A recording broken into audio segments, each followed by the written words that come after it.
What's up, guys, and welcome to today's Sit Down. Next to me on the couch is somebody that I've really enjoyed listening to, watching on TV, reading his content, and just a phenomenal human that's always stayed true to himself, said whatever was on his mind, and a proud South African. Next to me, the one and only, I think he's got a little bit of vampire in him as well, because he looks like he's 17 years old. The young man, Mr. Gareth Cliff. Welcome, sir. Thank you, sir. What a nice introduction. I feel like I should come here more often.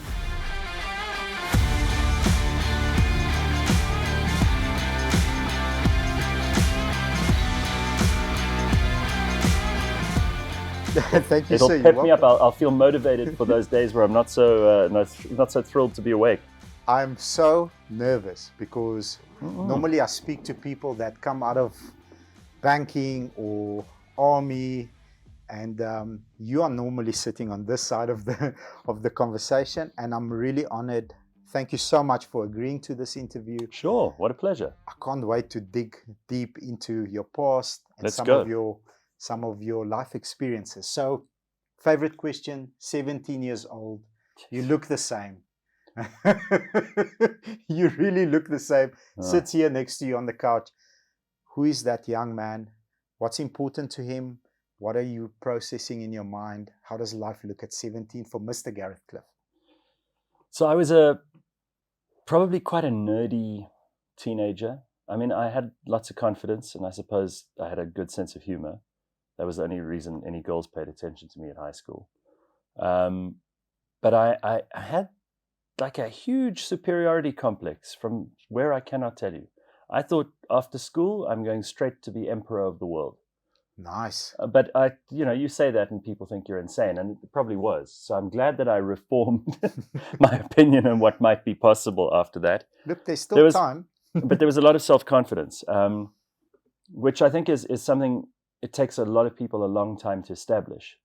For me, the challenge at 17 and post then for about 10 years was to wear down that self-confidence to where your self-worth and your self-critic meet. Self-worth and self-critic meet. That's when you know you've got like a self-actualization. Because if you're too confident, your work moet kom tot 'n val. Yeah. If you're insecure, you'll never achieve anything. So somewhere in between is like the Goldilocks zone, okay, where if you're aware of your abilities and your strengths and your weaknesses and all of that stuff, but you're also very cognizant of what's possible. And you're not living in, la la land where you think everything can be done. And I think it took me a little while from 17 till probably about 26, 27 to figure that out. So you wouldn't have liked me. I didn't like me very much looking back.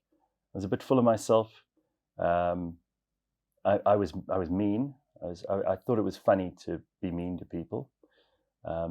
I was more motivated by, the kind of egomaniac stuff that you see with a Donald Trump or someone like that. He's never really grown out of that. I was like that when I was 17 and for those 10 years after that. Got you. Can we dive prior to 17? Yeah, you sure. Comfortable? Sure. Okay. So what sort I feel like I'm at the psychologist. I just want to understand. How much time have you got? I've got a theory, right? So the difference between confidence and arrogance it's only one. It's the result. Yes. So you've produced a massive result. You've had still, you're doing amazing things, and the future looks bright. You're going to go whatever other direction you turn to, everything will turn into gold because you are self-aware and you know what's going on around you. But how does a young man get to that mindset? Tell me about, parents, upbringing. Who was tough on you? These days it's become very fashionable for people to talk about how terrible their parents were to them when they were little.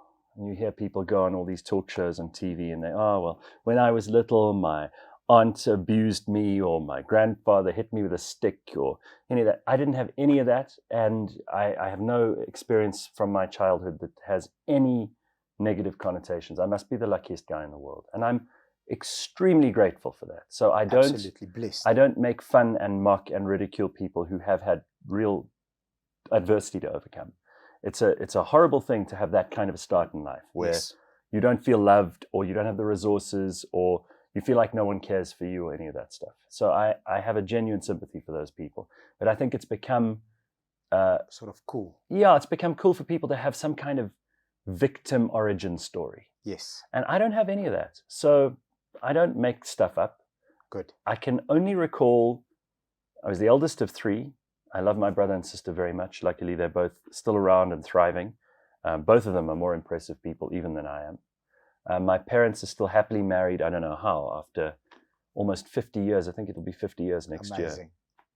And Congratulations. both healthy, both independent, strong people. They never forced us to do anything as kids, but they didn't tolerate any nonsense. And I mean, I wasn't frightened of my dad, but we knew there was a line. Yes. You know, and he was a strict father, but he taught us what it was to be a good man. Yes. We just Very celebrated his 70th birthday now. Nice. And all three of us, my brother and sister and I, all made little speeches for him. And there wasn't anything that we could say that I think would have been anything he wouldn't have wanted to hear, which is awesome. If you can get to that age and you can have raised three kids, you know, we're lucky. And my mother is just incredible. She's artistic and loving, and she's the glue of the family. I mean, we're all kind of driven. So my brother and sister and I and my dad are all like real drivers, real go-getters. We want things to happen, and we make things happen our way, and we can get quite annoying.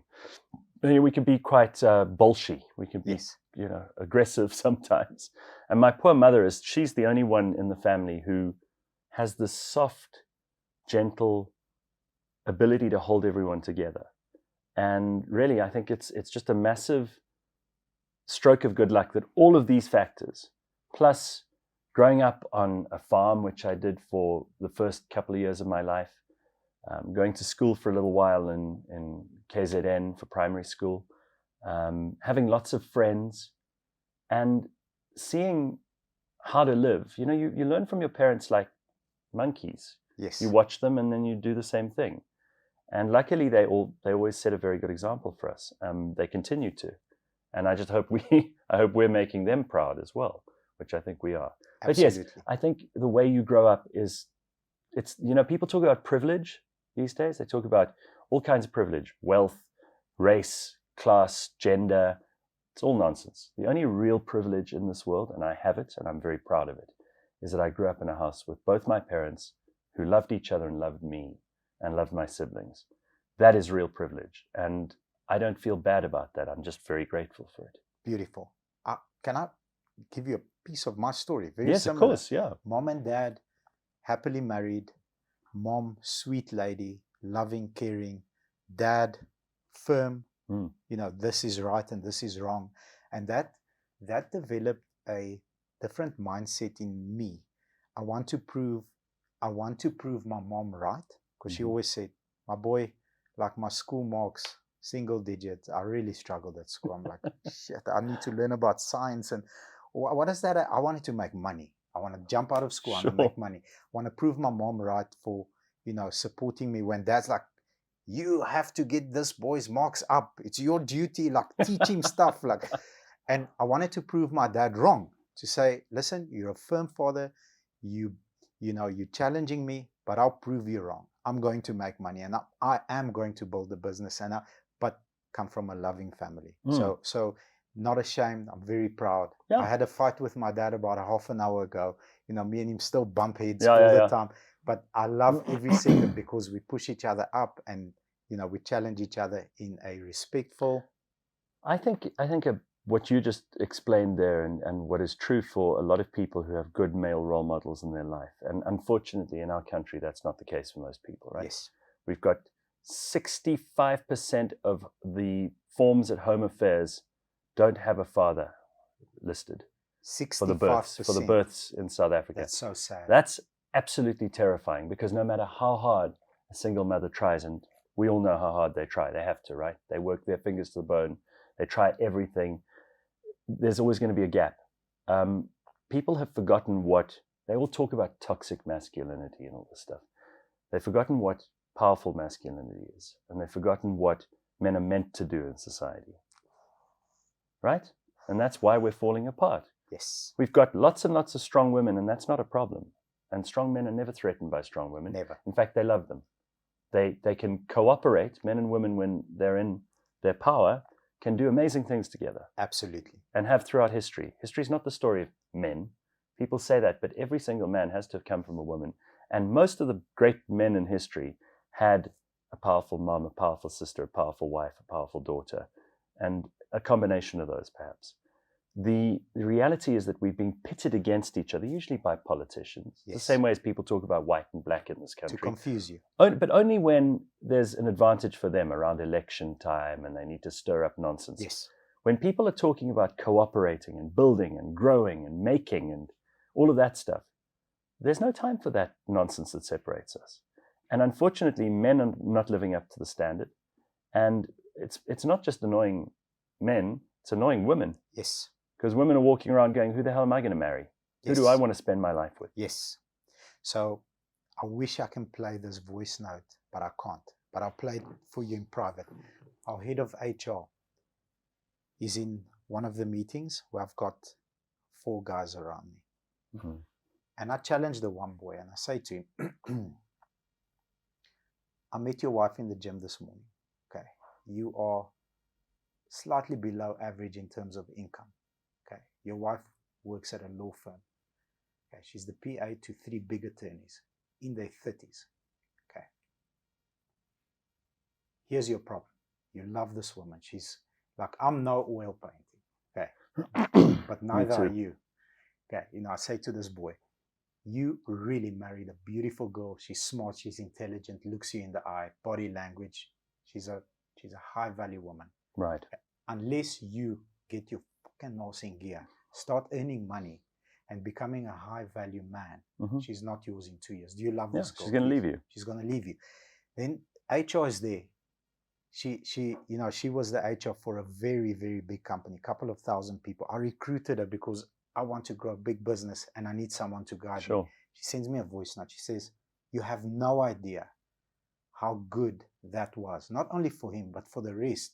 To challenge one male, challenging another male in the right context and in the right way. Well, you mean well. You mean 100%. Well. You're not saying it to be horrible. 100%. You're saying it to help him. And that is what good male competition should bring about. Yes. And now the guy knows that's what he has to live up to. If we don't have goals, then anywhere you end up is fine.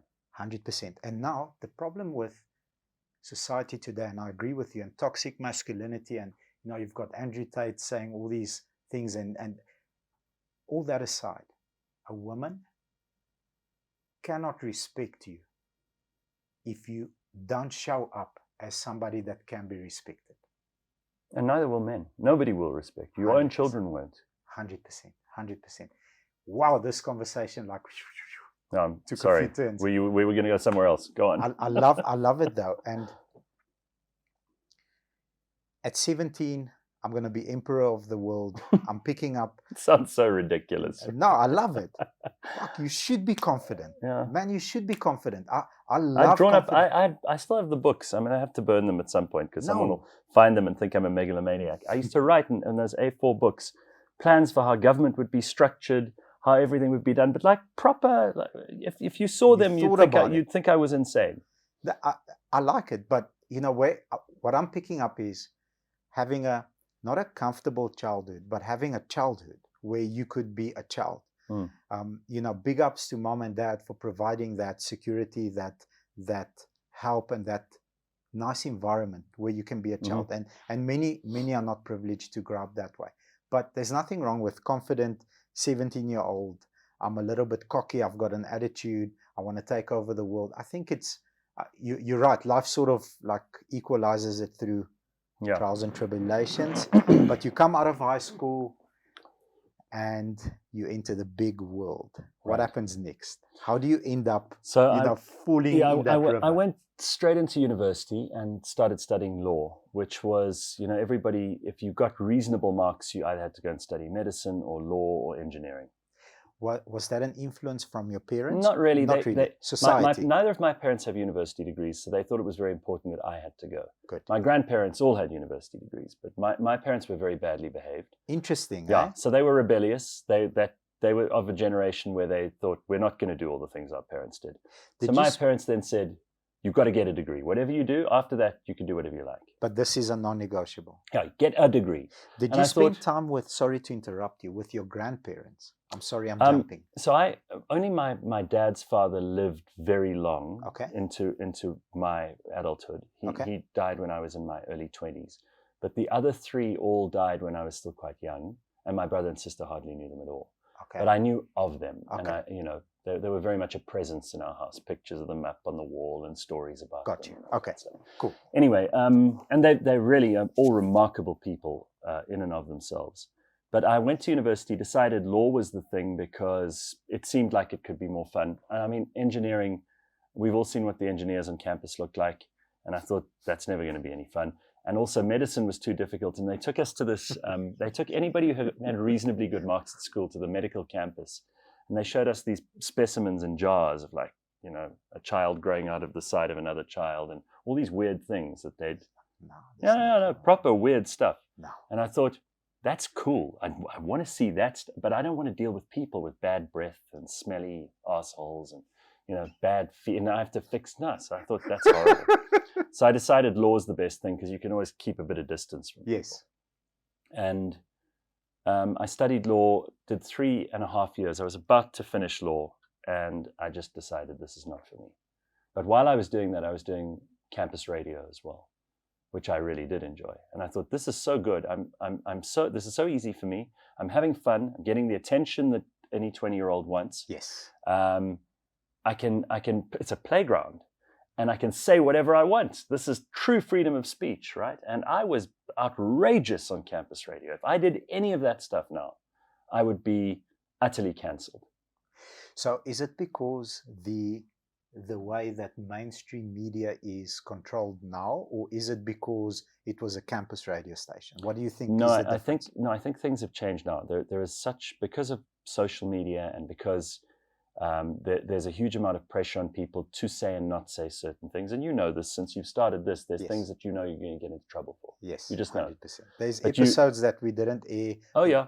And there's probably 40, 50 that have been blocked within a couple of hours of airing them. So this was the late 90s, early 2000s. So it was still in that Rainbow Nation stage. And people were open to ideas. And people weren't oppressive of thought. And they were thinking big. And a lot of people also forgive you when you're in your early 20s because you are going to say ignorant and stupid things. And I did, lots. But we did all kinds of outrageous stuff. I got fired on campus radio for a number of things. Eventually I just became unmanageable. And I've ever since then been unmanageable. Good man. So, well, I don't know. It means I can never get a job. I have to make a job. Good man.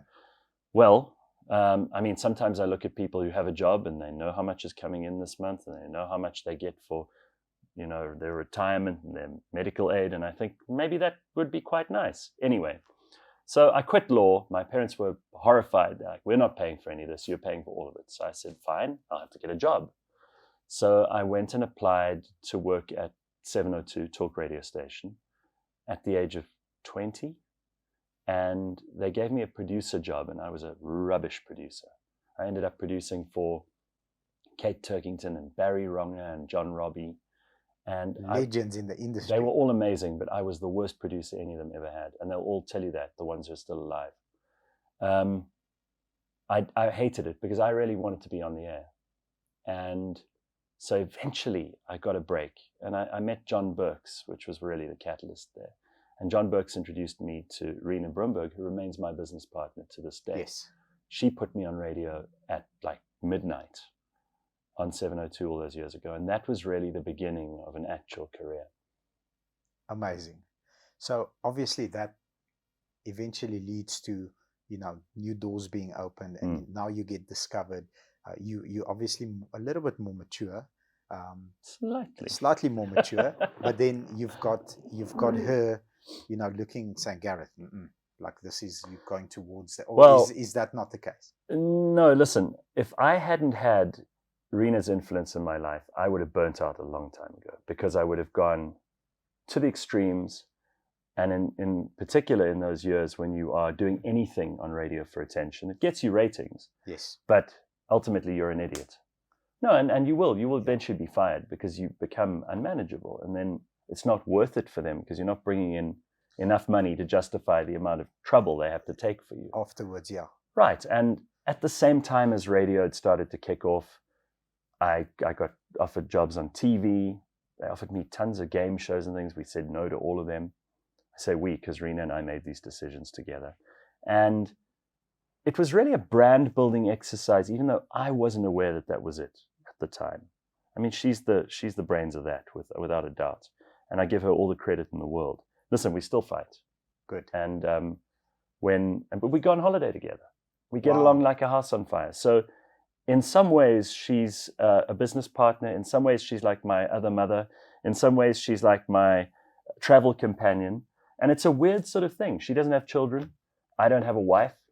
And we'll go to Turkey together for a weekend and explore like ancient sites. I'll bore her to death with history.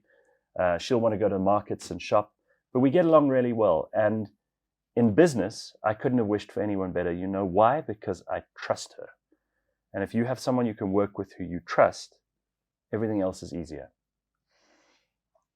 I want to touch on, you say if it wasn't for her, you would have burnt out a long time ago.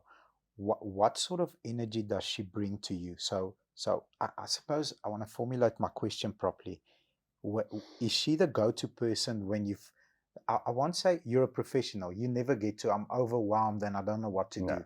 But I know you don't, because you're a true professional. But sometimes... Well, it happened once. I mean, it happened when we had to fight multi-choice for them sacking me from Idols. From Idols, yes. And we beat them up. 100%. We fucked them up. I just want to point that out. Everybody, I need everyone to know. Yes, solid. They brought 14 lawyers, 3 advocates, Wim Trengrove. We fucked them up. Darlene Pofu, Eric Mabuza, and me. Congratulations. Just going to make sure everybody still remembers that. I love the fact that there's probably a piece of the Weber Wenzel building that Mnet's still paying for. Amazing. Yeah. But not overwhelmed, but frustrated. What is the... She brings a calming energy. She's very sensible. She's sage. You know, all the other people at work, they call her the Oracle. She's like this wise woman, right? And she has an unbelievable ability to see the wood for the trees. She also thinks 10 steps ahead of everyone else, and I don't. I react to everything. So I will make decisions. Yeah, I mean, listen, you need both energies, right? It's like in a marriage, people need both energies. You need someone who's keeping track of things, making sure you don't lose your way, conservative, thoughtful. And then you need the person who's out there doing the exploring, adventure, making the decisions that aren't always the right decisions, but at least half the time they're reaping rewards. The intention is good, though. The intention's good. Yeah. And I think I was very lucky to find her as a business partner and originally as a manager. But, you know, along the way, I've also met lots of other brilliant, brilliant people who've taught me amazing things. And I do listen. I mean, you know, the most valuable thing I've learned probably from all these people is to listen, because everyone can teach you something. Absolutely. You know this. Absolutely. That's why you do these interviews. Absolutely. So I think when people self-analyze their relationships, which are very important, you need to, that's why I asked you the question, you need to know who brings what energy into the room and into your life. I've got a woman exactly like you do. Her name is Anna Marie. Mm-hmm. So at work, and luckily I work with her. She's our head of finance and insurance. Me and her have been friends for 15 years. We've worked together for 8. So there's a managers group that I'm not a part of, where they say Bobby's eyes are black. He's not in a good mood. Send Anna Marie. So everyone stopped schooling me. People off camera all smile here because they're all in that group. Everybody stops calling me, and then she just appears in my office. Pops, how are you? With a coffee. Yeah. She knows I'm a coffee addict. How are you? How's things? Boom, boom. Bring my energy down. Right. And when I feel that I'm going to boil over and do stupid shit, which I do twice a day. You check in with her first. 100%. I need to speak to you. So you've got the same person. You're very blessed. And I think, you know, for some people it's a therapist. For some people it's a it's a romantic partner. For some people, it's a business partner. For some people, it's a friend. Yeah. But if you don't have anyone, then even the most talented, brilliant, driven, creative, successful people will eventually crash and burn. Crash and burn. And you'll find if you look into the biographies of all these people who've really done well, they've always got somebody like that. Yeah, yeah. And also, those people, it's funny, those people are not the ones who make a noise. Yeah. So quiet. often, history will mention them as a footnote, but that doesn't mean they haven't made the biggest contribution. They're the foundation that you don't Absolutely, yeah. They're that glue, like I said about my mother. Yes. Yes. And in that mindset, I guess what I've learned from meeting a lot of people, and you've met millions of incredible people, but in that mindset, especially the 5 or 10 people that are close to you, you need to know what energy, what effect each person has. And sometimes, don't go and spend 10 minutes with that person if the energy level that you are going to get from that person is not going to match. I've got some friends who, if I spend 15 minutes with them, it's going to get crazy. It's like we're going to end up tearing things up and having a huge party, and it's going That's to be good for a Friday night. Yeah, it's fine for a Friday night. It can be destructive on a Monday morning. You don't want to get in the way of that. But those are also that you've got to know, like you said, you've got to know that energy, know that power. And I have to keep reminding myself sometimes of, what you must do that's good, because you can get very caught up in, and I think there's so many people who spend an inordinate amount of time now navel gazing and thinking about themselves and trying to psychoanalyze themselves. And it's such a waste of time. If you really want to get healthy, you really want to be happy, focus on outside, focus on other people, help other people, do things for other people, get involved in other people's projects. A brilliant guy we have on my show every week, a psychologist, taught me the most amazing thing the other day. I don't suffer from anxiety or depression, but a lot of people do. Yes. It's become like an epidemic now. You've got people on antidepressants and people taking anxiety medication all the time, especially young people. He said it's not something you need to medicate. You live 60% of your time, energy, and effort in the present, and you won't get anxious or depressed. 20% in the past. If you spend more than 20% in the past, you will get depressed. Because you can't control it. Exactly. Or change it. It's done, right? And people, it's important to have 20% there. You know where you come from, what you've learned, the things you've been through, the hardships, the difficulties, the successes. But more than 20% you're dwelling in the past, you're going to get depressed. And more than 20% in the future, you're going to get anxious. Yes. You're not going to be able to sleep at night. You're going to be worried all the time. So you don't need to sort this out with pills. He says, I'm not a clinician, but focus on where you are right now and make it work. I like it. So about a year ago, I dived into, Stoicism, and I want to study what does it mean to be a Stoic. And on that note, something similar that makes sense. So if cold showers, for example, here's how I explained what he said in my own words. Cold showers. I take a cold shower every morning when I wake up, even in winters.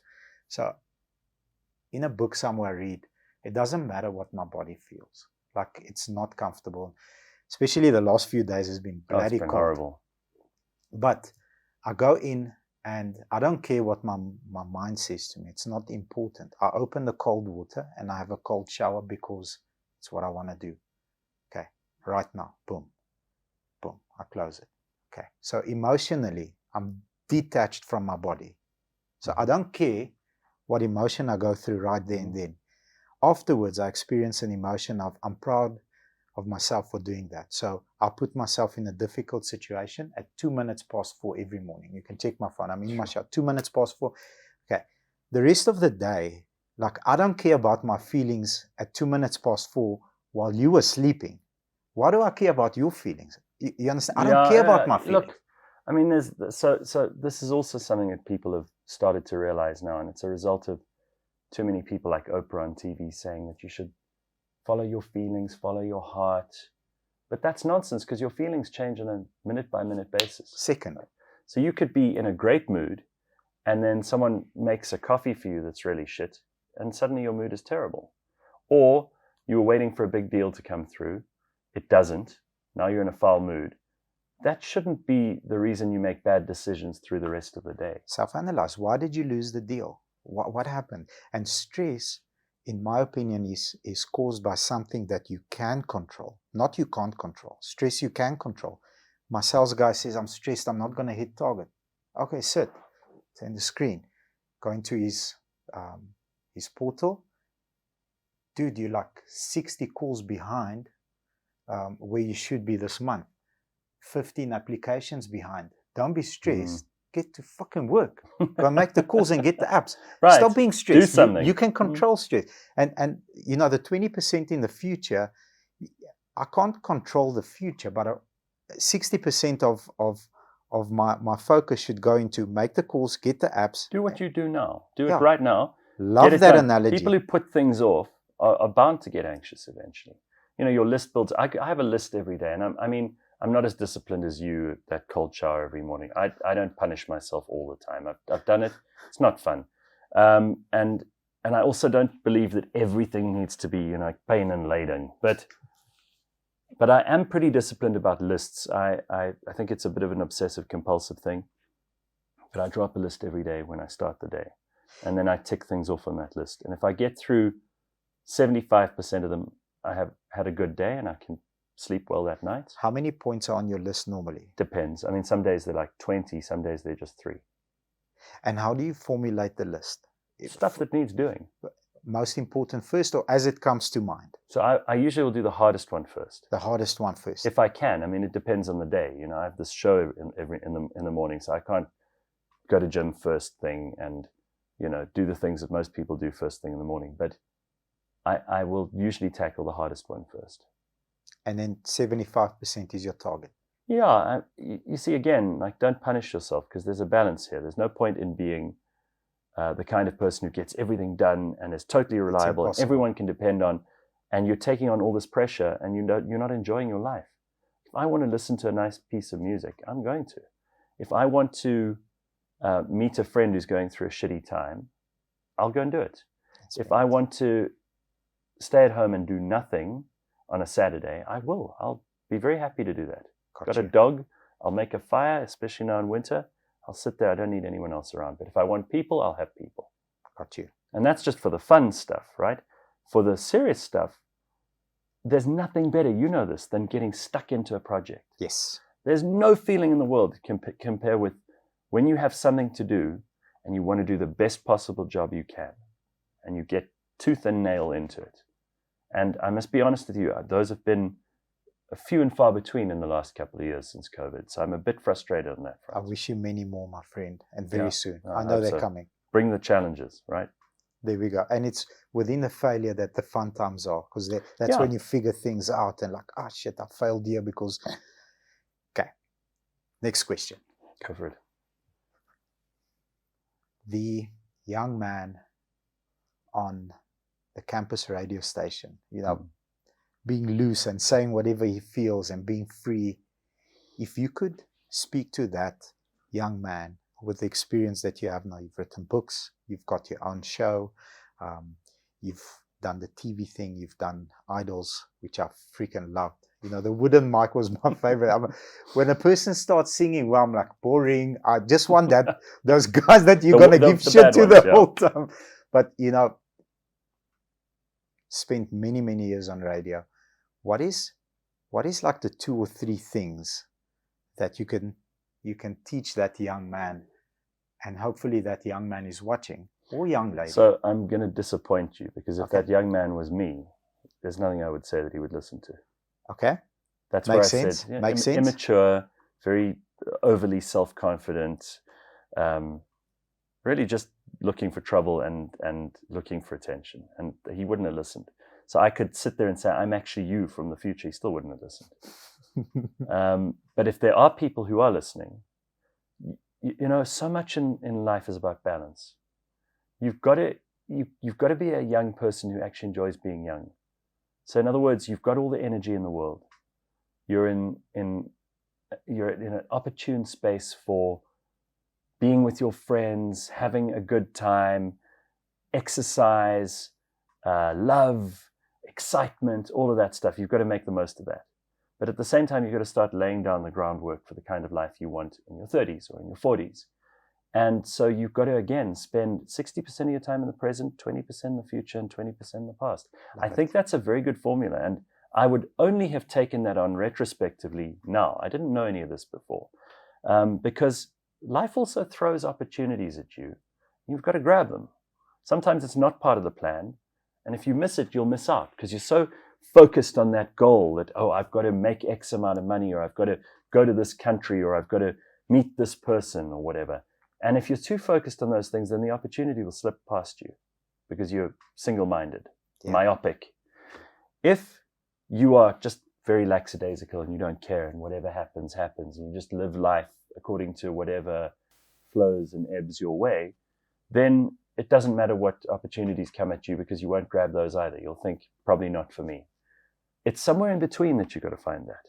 So hard, eh? It's so hard. And also, I mean, you take the opposite of opportunities as catastrophes, terrible things that will happen to you.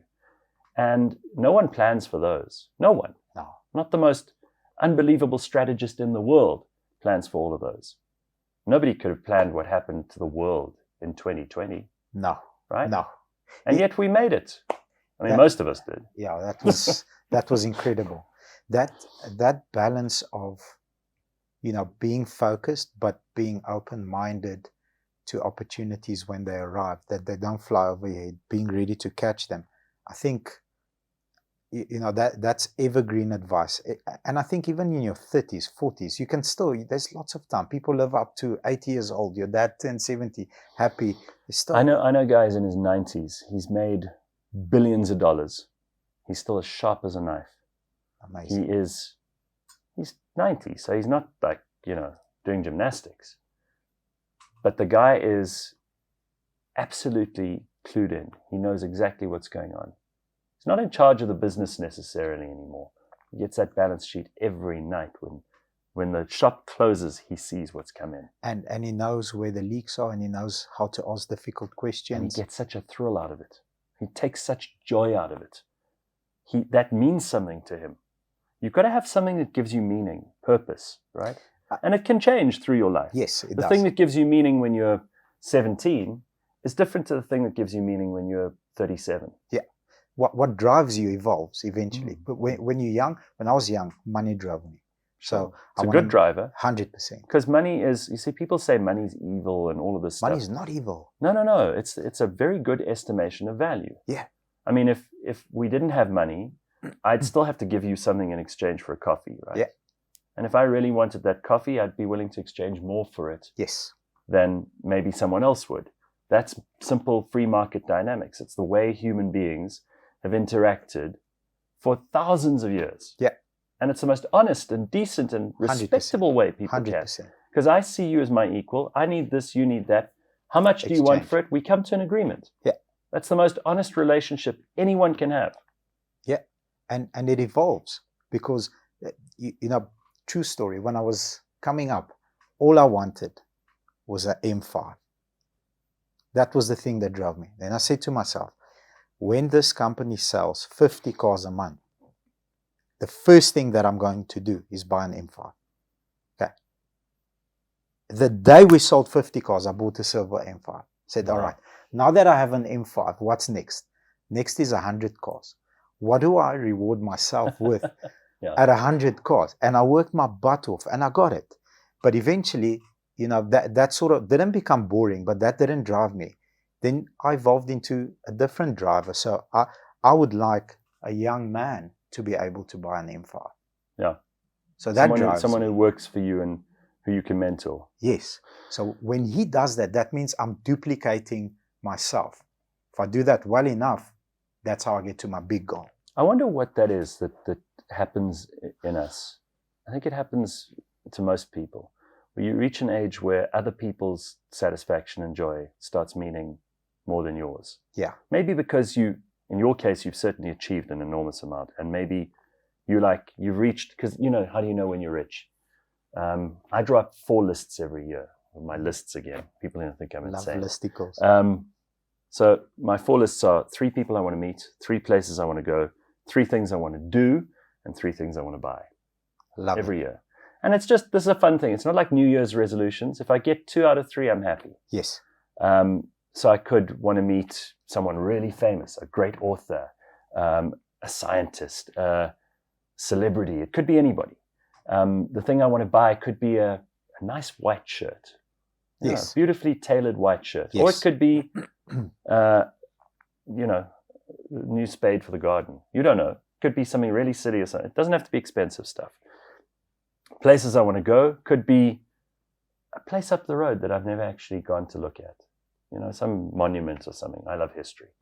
And the things I want to do could be cheap stuff like, maybe take a Sunday afternoon drive out to the Hartbeespoort Dam or something. Or it could be going up in a hot air balloon. Or it could be driving in a Formula One car, or more extravagant stuff. Depends on what your interests are. And every year, if I can tick off 2 out of 3 of those 4 lists, I go, wow, I've had a good year. How lucky am I? And I'm lucky too because I'm happy. I'm a happy guy. Like I wake up in the morning and I'm genuinely happy. Because you are in pursuit of something. You are chasing something. You always figuring out, how do I get this thing? It doesn't need to be an M5 or something. I think so. I don't think my happiness is contingent on anything. I just have an interesting brain chemistry. Like I'm fortunate. I never take this for granted because I've seen people who are clinically depressed and people who have serious problems of a mental nature. Yeah. And they struggle with life. They don't want to get out of bed in the morning. It's everything they do is a struggle. And I'm the opposite, and I'm just lucky, but it does mean I've had to learn to empathize. Yeah. Because it's not a natural state to you. Like, what's wrong with you? Get out of bed and go do your job. You're like that, right? 100%. But if you and I were sitting here now and you started telling me about, your grand died last week and your house has just been repossessed and your daughter's now a prostitute and all of this stuff, I'd be sitting here going, please, God, get me out of this conversation. A nice person, a person with true empathetic qualities who's understood depression and difficulty, would sit and ask you about it and let you talk and they'd listen. All I'd want to do is be escaping. But I've learned that's not appropriate. So you have to sit and you have to go, all right, well, tell me about this. And then I've become much better at it. But 10 years ago, I would have heard while you were talking and just pretended I was listening. And then I would have got up at the end and said, really good to see you, Bobby. Never Have a lekker day, and I'd stay the hell away from you for the rest of your life. It's a horrible thing to admit, but I've become better. Better. So, to me, I'm just me. I'm exactly that person. Like, Jammer om van jou kak te hoor. So since they start blabbing out about shit, and then I'm actually borderline. I think not borderline. I'm rude. I'll be like, okay, but that's your fault. Yeah. That's your fault. And of course, that's what they tell you must never say. Yeah. So please, if you don't come to us. Basically, the rule here is don't come to us for therapy. All right. Landmines. Landmines is a question that I ask in the way of not mistakes, but you've stepped on unassumingly. Sometimes you've stepped on a few, public ones, but stepped on something where, boom, it blew up in your face. But what did you learn out of that? Well, people lie. They all say they want honesty. They all say, I believe in freedom of speech. Until they get it. None of them say what they really think. And to me, integrity is saying what you mean and meaning what you say, and then doing what you say, right? That's the same as freedom of speech. So I put the two together. So to me, they're like wrapped up in they're encased in each other.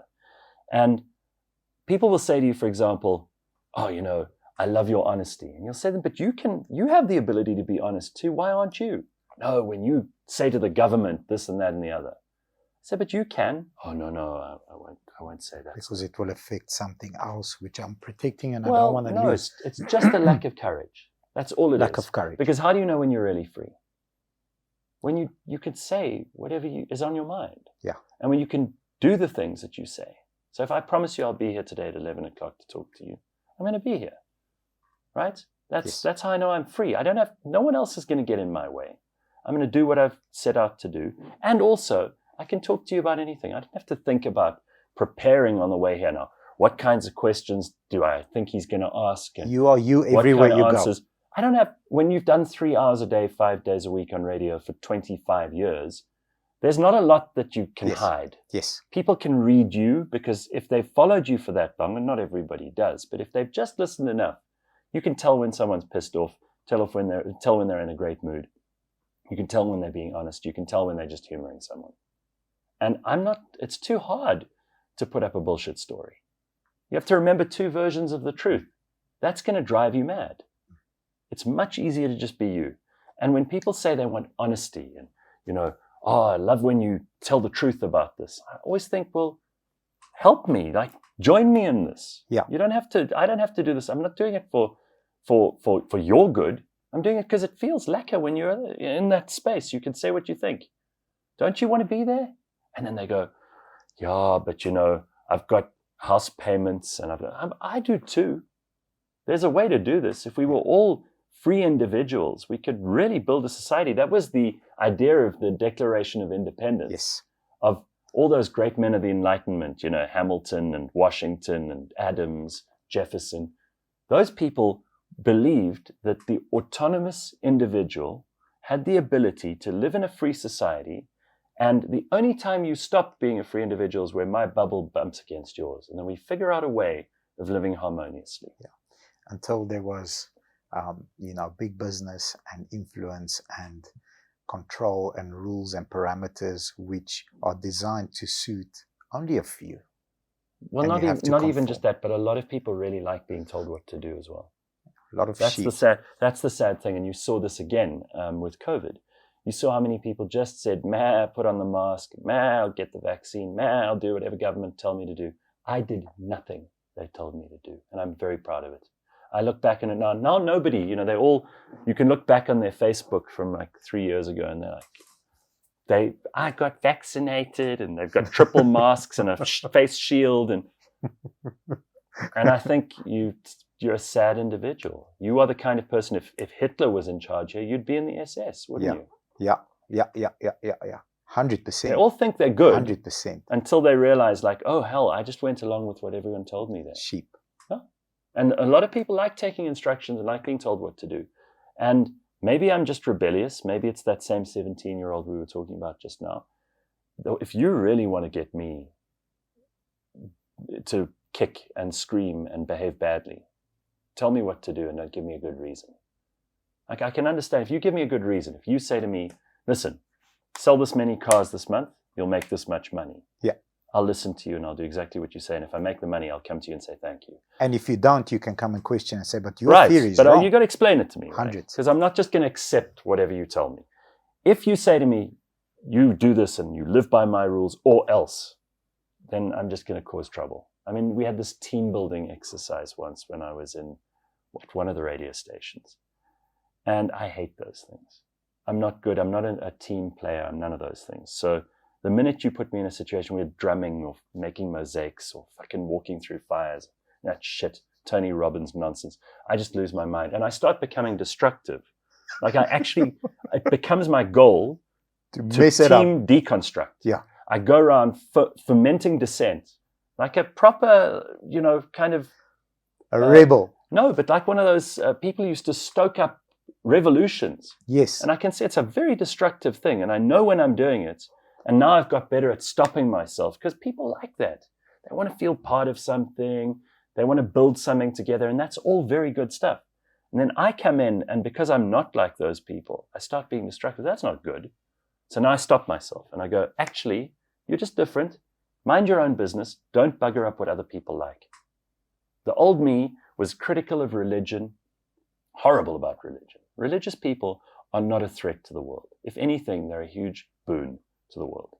Religious people have, and I'm talking about every religion has provided some kind of sense of hope, sustenance, constructive thought, philosophy. We've built amazing buildings and civilizations on the back of these things. If you'd met me 20 years ago, all I would have been doing is going around trying to break people down if they thought or believed in something that I thought was silly. So arrogant, such a shitty way to behave. So I know in this podcast of yours, you talk about growing, making mistakes. A couple of the mistakes I made, the biggest ones, weren't when I trusted my gut and I said what I really felt, but when I was unkind and when I was thoughtless. And if I could go back, the only things I would change is I would seek not to be right so much of the time and seek more to be understanding. Beautiful advice. Wow. I think, part of growing up is allowing a different point of view.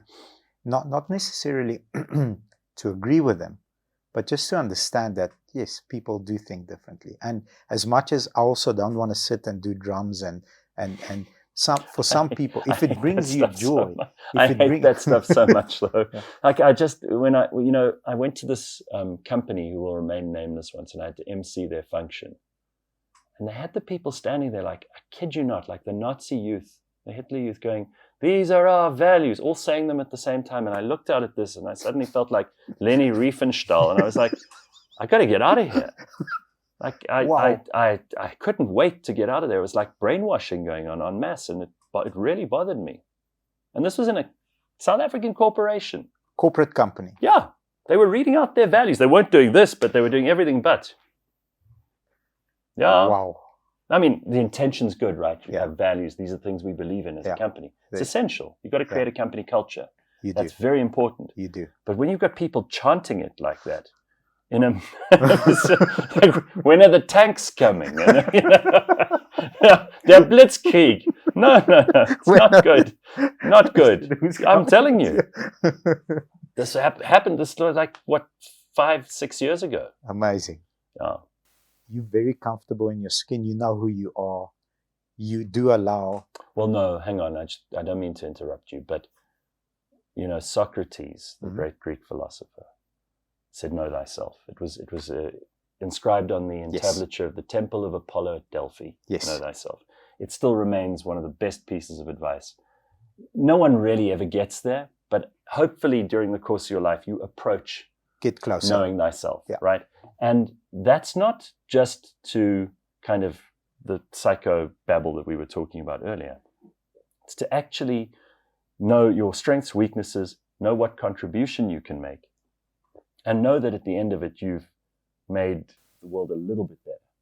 I think that's what that is. And I'm not anywhere close to knowing myself, if that's the case. I think you're closer to knowing yourself than most people, because but in the land of the blind, the one-eyed is king. So why I say that is you are quick to self-criticize, not in a negative only because way. I'm worried someone else will do it before me. I don't think you're worried about that. I'm not worried about it, but it makes for a good joke. But to go and say, landmines for me are, points in my life where I was incredibly mean and I wish I was more understanding, means you know yourself. Well, it helps to, my grandfather before he died said to me, just be kind.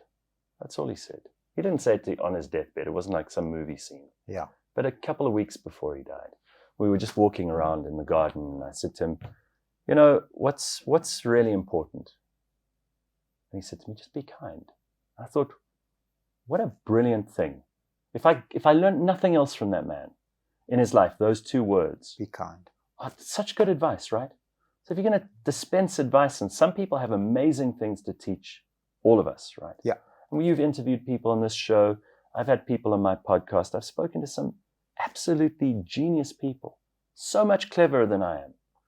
But be kind is still the best bit of advice I've ever heard. Be kind. And it came from him. Amazing. On some of the people,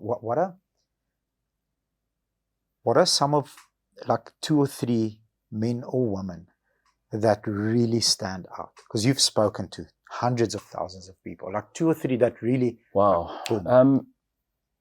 It's going to sound like I'm avoiding the question, but it's very difficult to, when you've done as many interviews as I have, and you've spoken to truly, truly amazing people. I mean, it's going to sound like I'm dodging it, but it's not always the people who are very well known, or the people who are the big stars, the big guests, the big success stories, CEOs. sometimes the people who come in and just have an incredible insight into something that you never thought of. You can learn something from everybody. I really do believe that. And it's your job as an interviewer to find that special something. And when you do, you just know it. Yeah. But sometimes you can spend an hour talking to the most brilliant person in the world. You'll find out a lot of facts, but there won't be any breakthrough enlightenment moment. And I suppose, it's like anything in life. There's the 80-20 rule. 20% of the stuff is really valuable. 80% of it is a bit of a waste of time. And I often feel like I've missed an opportunity with some people. That's when I get annoyed. If I've interviewed somebody and then later on I hear that there was this thing that they could have told me that I didn't ask. That's like, yeah, I wish I could. That bothers me. And some of the best interviews I've seen is just where people are casually and in a relaxed way just telling stories. Because it might not be a lesson or a fact or a useful bit of information, but a beautiful story does way more than all of that. If you could spend a day with someone, an entire day. Living or dead? Either or. Okay. Either or. Who would it be? Augustus Caesar, Octavian. And what are some of the questions that you'd process? Well, he's the fountain of Western civilization. This man lived at the time of Jesus. He was the first emperor of Rome.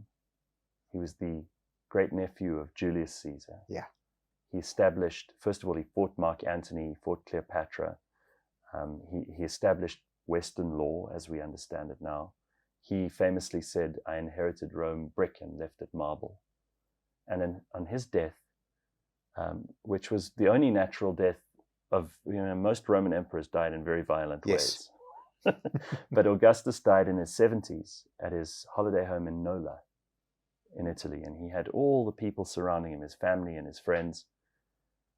And he said in his last dying words, if it's to be believed, a lot of this stuff's apocryphal, but he said, have I played my part in this game we call life well?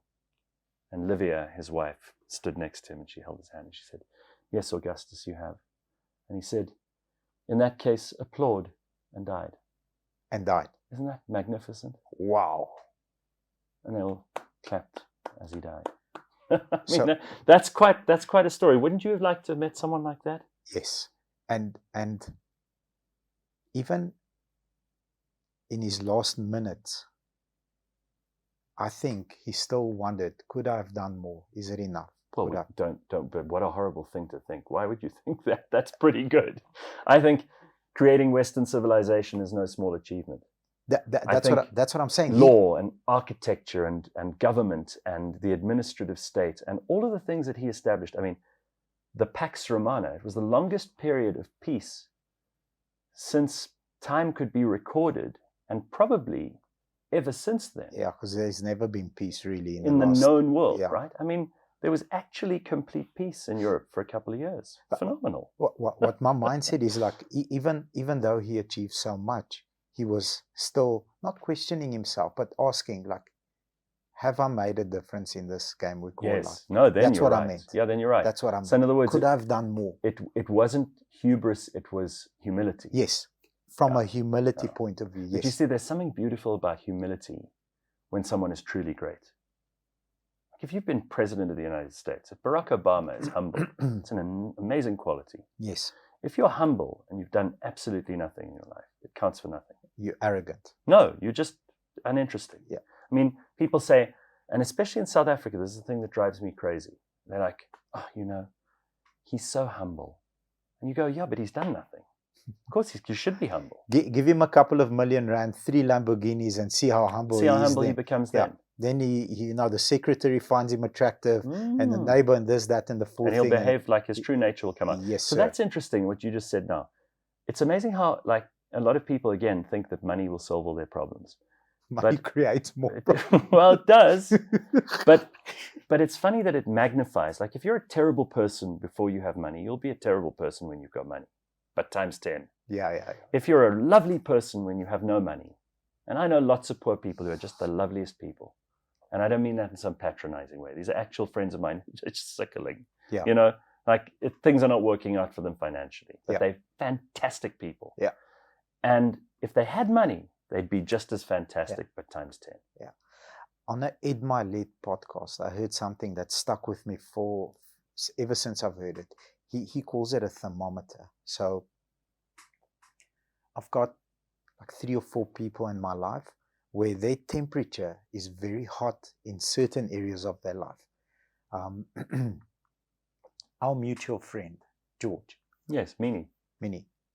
Incredibly successful, understands money. He he's done very well for himself. So his temperature when it comes to income is very high. Mm-hmm. The first thing that I do, or my mind is wired in a way that when the company does really, really well one month, I get scared. Like, we made X amount of money this month. How the fuck am I going to do it again? And like literally I get anxious, like, can I do it again? And how the hell, I'm working all these hours a day, 18 hours a day. How the hell can I beat it? Because I want to grow from that, because I know we can employ more people, more cadets come through the cadetship program. I phone him, I call him Top G. I say, Top G, how are you? Like 9 o'clock at night. He's incredible. He takes my call. It's like, Bobs, what do you want to process? Because he knows. Oh, really? Yeah. That's fair. That's hugely to his credit. I mean, I know George is a great guy, but that you tell me that makes him redound in an even more glorious way, I think. 100%. Phenomenal. 9 o'clock, like, what do you want to process? I'm shitting myself here where I'm driving home, and this is what scares me. Then you'll start, like, calming me down. Have you done this? Have you done this? Have you done this? Have you thought of this? No. It's like, think about this for a while. Wow. Thank you, sir. Boom. So that's income. Then I've got a friend of mine who has the darkest of dark pasts. Like, if there was World War III right now. This is the guy in your zombie apocalypse team. 100%. Yeah. And he's capable. He's got lots of guns. He's like a one-man army. But his heat to faith burns at 100 degrees. So when I feel a bit lost, I phone him, listen, this is what's going on. He'll tell me a quick story. Boom, boom, boom, boom, boom. Bobs, think about it this way. Boom, I'm back. And I like to go to those people with the high temperatures when I need their help. That's something that I learned from Ed. But that's also a skill. Self-awareness. No, but your skill to be able to pick out the people that you can rely on in those times where you need them. Like, it's a kind of superpower, that, because you know where you can tap into wisdom, energy, motivation, kindness, marriage. Whatever. I've got a person with marriage. There we go. He's from a different religion, but he is just an incredible husband. Been married for 20 odd years. Like, sometimes I want to throttle my wife. I just do. Because sometimes, evil's only in the action. Yes. Thinking it, we all think evil thoughts, but you're only evil if you act on it. Then I phoned him. I said, this is what I want to do to my wife, because this is what she said to me. Are you fucking serious? Then he says, yes, but she's wired to think out of emotion, and you are a logical person because things make sense to you. So bring it together, get a middle ground, boom, temperature goes up again, I'm fine. Me and her are cool. I like that. I think that's very, very useful to have. And you're lucky to also have those people to be able to rely on, that you can call at 9 o'clock at night and not feel bad about it. I sometimes feel, and I think it's also a guy thing. Like, you don't ask for help. Oh, I ask for help all the time. No, I think that's you're more sensible than me. I must learn to do that more, because you can't do everything on your own. Oh. And as I said to you before we started this, they've done this amazing research in America. It's over 70 years with 1,000 participants in the survey, try and figure out why certain people live longer, what the secret to longevity is. And it's the number of human connections you have. Yeah. But meaningful human connections. Meaningful ones, yeah. Right. And those people who you can rely on are meaningful human connections. Apart from your wife, your business relationships, your extended family relationships, those are all hugely important. In fact, those are at the core. Yeah. But to have these people who add value to your life and who you in turn add value to, because everything's reciprocal. You can't be an energy drainer the whole time. You have to give as well. No, absolutely not. Yeah. So on George, whenever I go there, I'll tell him, this is like one of the only calls, 1 out of 10, that I will get more out of the call than you do. The other 9, you need to get more out of the call than I did. So when I phone him, I'll give him a piece of information like, Top G, heads up, this and this and this and this is happening. This is what I'm hearing. I don't know if it's any use to you. It is, because it can affect me. Have a cool day. Bye-bye. Boom. Then that's good. You That's can't good. only Give and just take. take. Yeah, you see, because people think also, and it's a childish way of thinking, that there's altruism. Like there's no such thing as altruism. Even the kindest and most generous people, the reason they give of their time and their energy and their money is because they feel good doing it. Yeah. Otherwise, they wouldn't do it. Yeah. Charity is such a selfish thing. Well, thank goodness for it, because it helps a lot of people. Yes. And if you're in a position where you can, I think most people would, but there are lots of terrible, terrible people who have made lots and lots of money and don't help anybody. You know, famously, I think it's Larry Ellison of Oracle. He doesn't do anything for charity at all. He doesn't care. And people say to him, well, don't you want to help this foundation? He's not interested. Not interested. Buying a yacht. Son of a bitch. I mean, at the same time, I kind of begrudgingly, I kind of like that. I like that he's just not going to be pressured into doing what everyone else wants him to do. 100%. I mean, I wouldn't want him as a relative.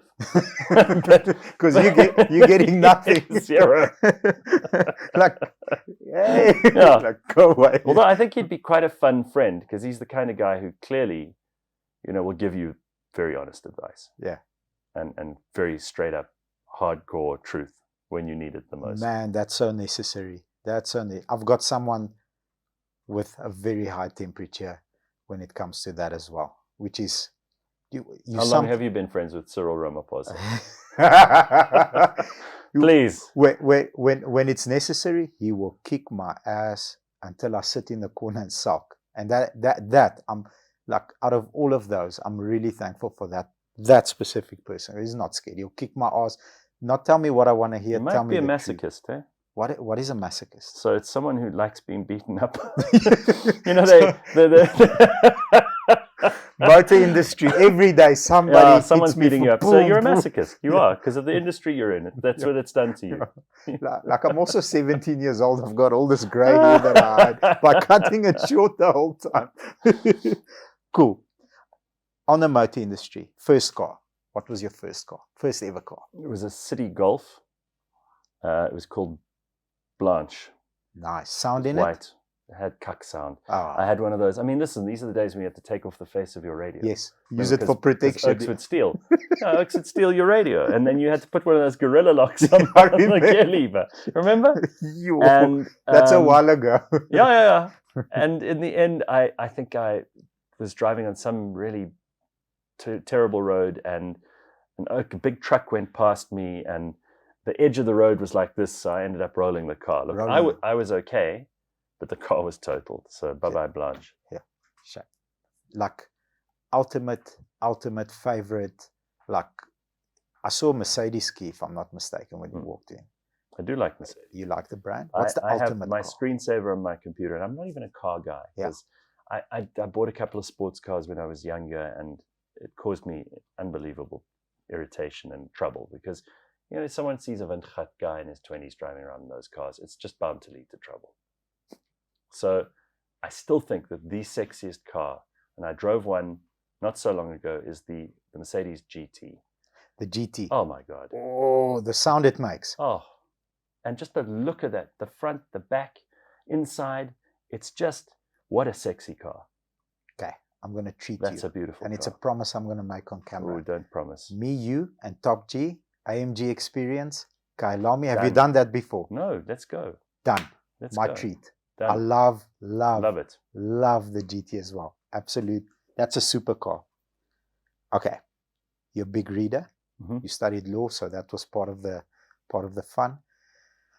2 or 3 books that were really impactful in your life, where a lot of people read for entertainment or get away, like go to a different place, but books that really, like, boom, this landed, and I've applied some of the ideas and the methods that I've learned from these books. Yeah, I hate business books and I hate self-help books. So I can't really say that I've ever approached any of those books in that way. I absolutely love, and this is going to sound like one of those things that smart people are meant to say, but I read a long time ago, I read the Brothers Karamazov by Dostoevsky. And it's a hard read. I mean, it's a tough, the characters are really, really brutal, primal people. And the amount of thought and philosophy and the workings of the characters and the plot in those stories was just a great, I mean, it's a terrifying exposition of what humanity really is at its base, root, core level. And we're horrible things. And there's something about Russian authors, because Russians have no sense of humor, and life is awful in Russia. I mean, it's just, even if you're an oligarch, it's still terrible. It's very cold.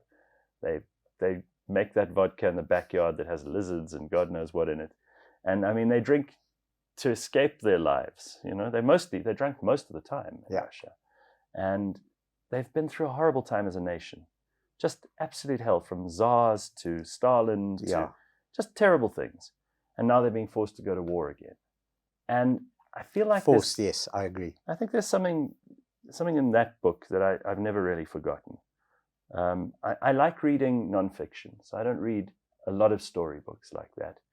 I have devoured, funnily enough, one of the things I love looking at is maps. Always Google Earth, when that came along, I was addicted to it. That was your thing. Addicted to it. I suppose the history brain, it wasn't even history. It was like I would like to see the aerial photographs of just about everywhere. I was obsessed with it. During radio shows, I would be around on Google Earth looking at what's going on here. And obviously it's not live. I mean, that would be ideal if I could see what was actually happening live. I mean, I'd check the traffic so I knew I wouldn't get caught, all that kind of stuff. But I love seeing, these famous places, great monuments, beautiful buildings from the air. There's something about that that's quite, it feels almost like you've got a little bit of what God must have, looking, seeing what's going on, seeing it from a bird's eye view. Must be incredible. So that's something that I used to look at atlases and map books.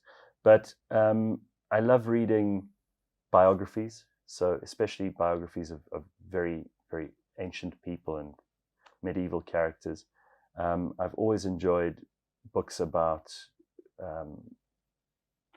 human history. So everything from, the Egyptians right through to Charlemagne to Napoleon and everything in the most recent past. I've just recently become very interested in the Second Anglo-Boer War,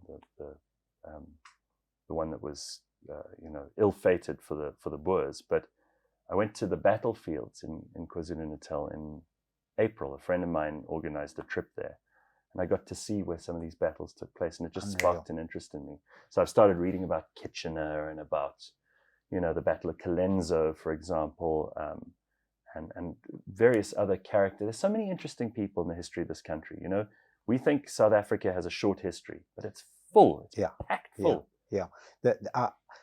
Recently, I think it was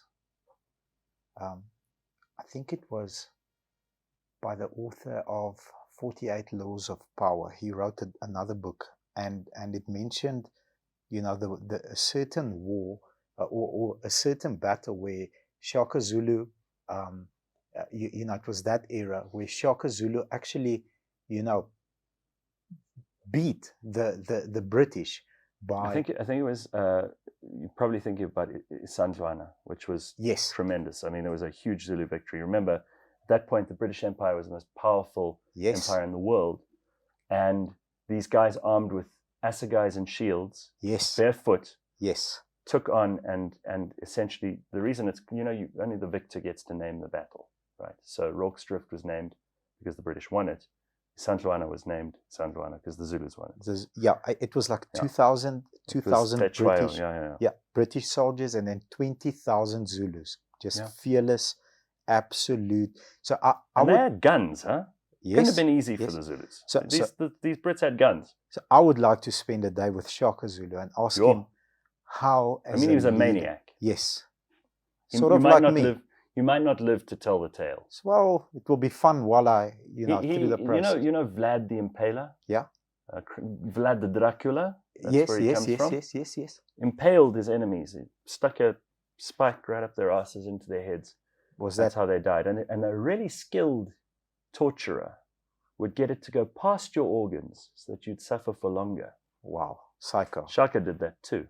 When his mother died, he had a complete shit fit and tantrumed and just killed all the female cattle in KwaZulu-Natal. Killed them all. Said to the calves, this is how mad he was. Now you'll feel what it's like to not have a mother. He was a maniac. So you sure you want to meet him? Maybe just for a little bit. Maybe over a Zoom. If I could arrange a Zoom. If you could Zoom with Shaka. Listen, I think he was a true fearsome emperor. Absolutely. Of the First Order. How do you convince 20,000 men to run with a assegai towards British soldiers that shoot with guns? You know how. Because for them to turn around will be scarier.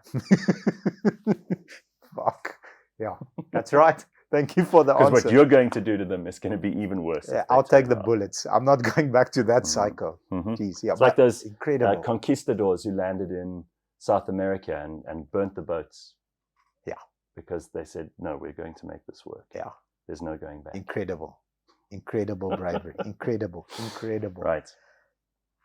What are you excited about next? Where can our viewers, the people that don't know, that have been living, under a rock or, I don't know, in a submarine looking at stuff, where can viewers get more view? So I started cliffcentral.com 9 years ago, and we turned 9 in May.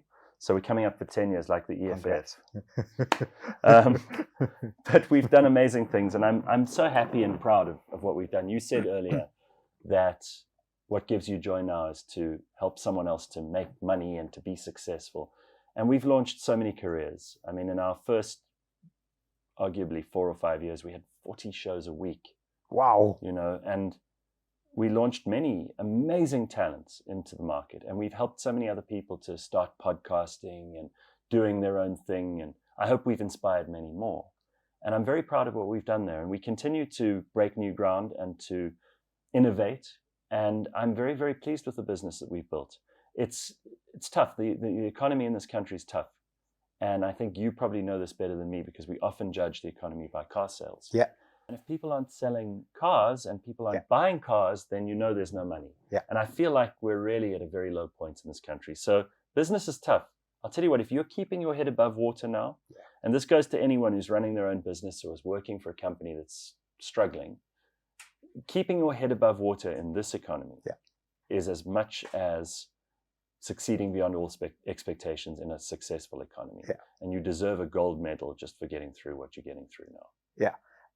Fast bite. Recently spoke to a very, very, very affluent, crazy businessman that has 40,000 employees, like last week recently. Shampoo him.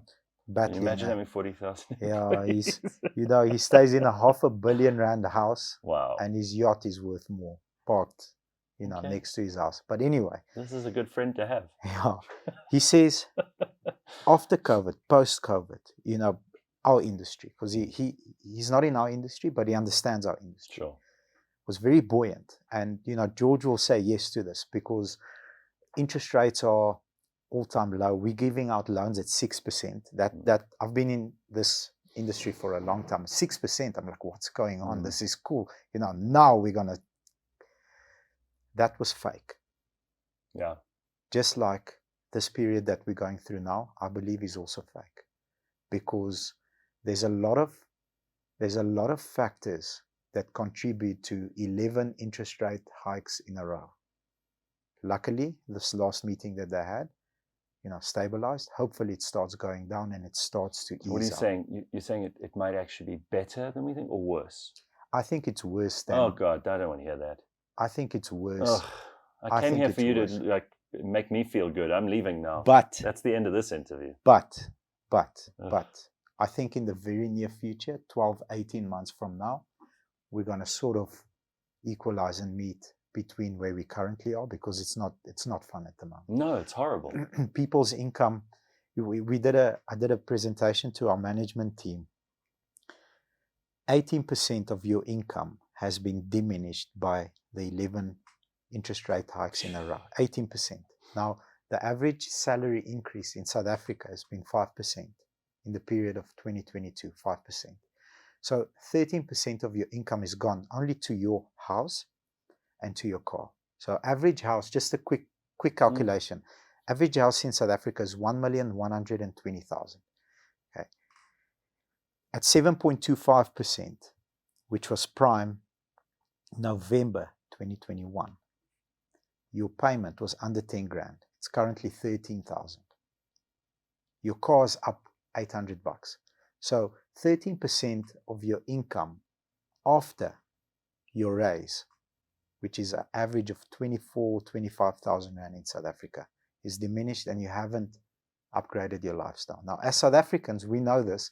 We're always living, on the edge. We see it daily. A youngster comes in, he says, I got a promotion. My salary went up from this to this. What can I buy? I drive a GTI. Can I buy a Golf R? Yes, you can. But the Golf R's insurance also is higher. Consumption. Or they don't think about all the other costs. So I believe. And you want to make the sales. Absolutely. Like, who am I to stop you from having your dream car? Make a terrible decision. Come and sit here.